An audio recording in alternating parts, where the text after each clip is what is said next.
Leadership was born because the way most people approach racial justice is limited and ineffective. While the fields of racial justice and equity have made important contributions to society, there's an expectation for learners to decode a hidden language, to absorb without question, to ignore their emotions and never make mistakes. But that's not how people work. We're not taught in social justice education to engage with people's emotions. Society's approach to justice, equity, diversity, inclusion issues inadvertently rely on shaming people into change. But we take a different approach here, and our clients know it works.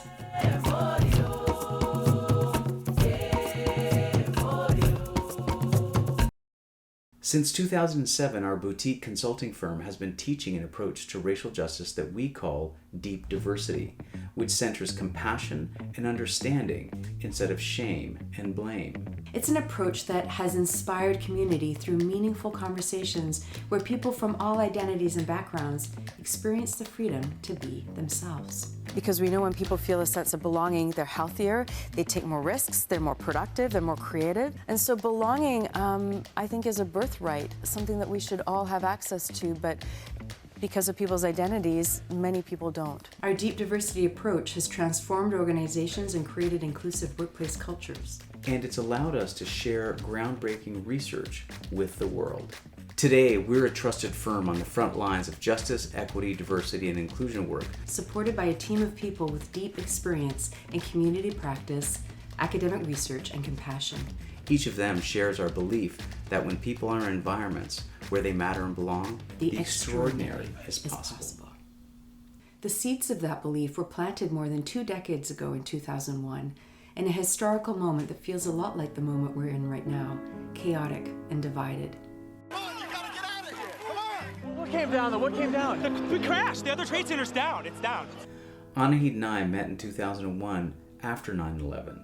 We'd both been working for progressive causes for many years. Shaquille as an educator, Anahid as an organizer, and both as longtime activists. But after September 11th, everything felt different. Communities, even our own progressive communities, were fractured around issues of identity, inclusion, and power. Such powerful perceptions of Muslims as the bad guy is so entrenched in the media. This fragmentation inspired us to found Anima Leadership in 2007. We based our deep diversity approach on the idea that discrimination isn't just a cognitive problem, it's also an emotional one. Yes, our clients gain a thorough understanding of racial issues, but they also get training on the social, emotional, and psychological skills they need to implement these teachings in their own lives and organizations. That's why our work helps to create change that lasts well beyond the end of our training sessions. And by teaching people with compassion, we give them the space they need to make mistakes, learn, and grow. When you work with Anima Leadership, you're always in good company and in good hands. I come to you all, and not just the folks, the facilitators from Anima, but everybody on this screen for your wisdom, because I believe that everybody has a lesson that they can teach me. And I leave spaces like this ready to go back and, partner up with the allies to be able to extend this work as far as it will go. Over the years, we've been privileged to build community with so many leaders and trusted organizations across many different sectors. In 2010, we signed our first federal contract to develop the curriculum and tools for Canada's racism-free workplace strategy, to help the federal government leverage workplace diversity at all levels of employee recruitment, retention, and advancement. We started the Art of Public Dialogue program to teach other facilitators to sit in the fire of conflict as a way to promote healing, inclusion, and reparations. In 2013, we continued our work by designing surveys and audits to assess diversity knowledge and hear equity experiences for the Ontario Public Service, an organization of more than 55,000 people. But while we felt like we were building bridges, in other parts of the world, they were burning down. What do you want? Justice! When do you want it? Now! What do you want? Justice! When do you want it? Now! In 2014, the Black Lives Matter movement rose to prominence after the murders of Michael Brown, Eric Garner, Tamir Rice, and other Black Americans harmed by police brutality and systemic racism. Around the same time, the Idle No More movement and Standing Rock protests in the US brought to light Indigenous sovereignty issues. As we continued our offerings, we watched racialized violence fracture the world around us and we knew we needed to reach more people. Joining us now to shed some light on what we can do to combat our biases, here's Shakil Chaudhry. The publication of Deep Diversity introduced a new era in our work.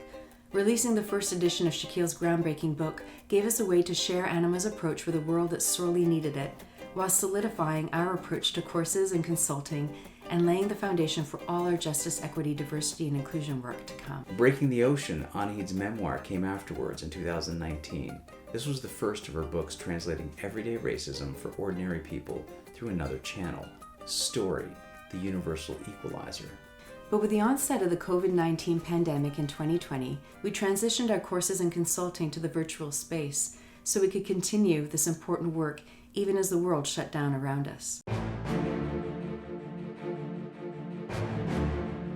Then, not long after the shutdown, came more protests.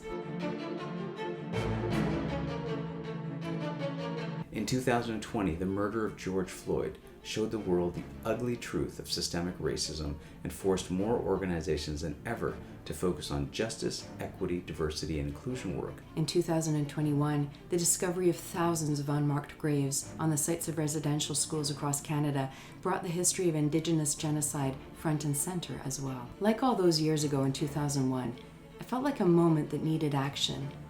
But this time, we had an evidence-based approach, ready to face things head-on, along with our clients and our growing community. Like the group of people who work with us at Anima Leadership know, belonging in the workplace, in society, shouldn't be a contested issue. It should be a basic right.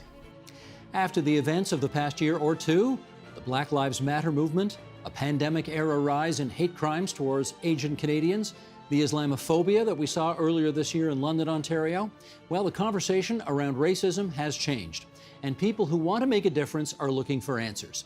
Educator Shakil Chaudhry has spent the past 20 years working on just that, and his new book offers lessons for us all. It's called Deep Diversity. Diversity is the bare minimum. Deep diversity is where we're headed. The people who work with us understand that the only way to get there is with an approach to justice, equity, diversity, and inclusion education that teaches instead of shaming. It's not about compassion for the sake of comfort. It's about compassion for the sake of progress. Now more than ever, we all deserve institutions that work for all the people they represent. People are hungry for more than diversity basics. They want advanced belonging. Anima's integrated approach of psychology and political savvy and organizational tools is unique, road-tested, and proven to have an impact. In an age where everyone is expected to be an equity expert, we're here to fill the gap. We all know there's a lot of work to be done, and we're ready to help you do it. We look forward to joining you on this journey for many more years to come.